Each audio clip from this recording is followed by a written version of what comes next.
আমার মনে হচ্ছে আল্লাহ রাব্বুল আলামিন, আমার আব্বা আম্মা দাদা দাদির দোয়া, আমার পরিবারের মুরব্বিয়ানদের দোয়া, এটা ছাড়া আপনাদের এত ভালোবাসা পাওয়ার মতন যোগ্য আমি না।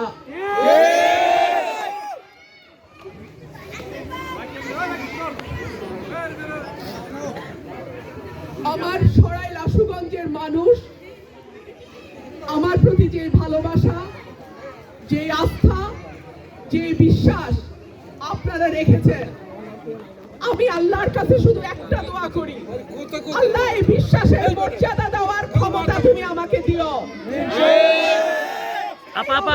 এলাকার মানুষ যেন আল্লাহ তুমি আমাকে উসিলা করে দাও, এই এলাকার মানুষের উন্নয়ন যেন আমি করতে পারি। প্রিয় ভাইরা আমার, সারা বাংলাদেশে যতগুলো উপজেলা আছে তার মধ্যে সরাইল এবং আশুগঞ্জ এত অবহেলিত উপজেলা আমি আর কোন উপজেলায় দেখি নাই। আমরা ইনশাআল্লাহ যদি এমপি নির্বাচিত হতে পারি, এই দুটো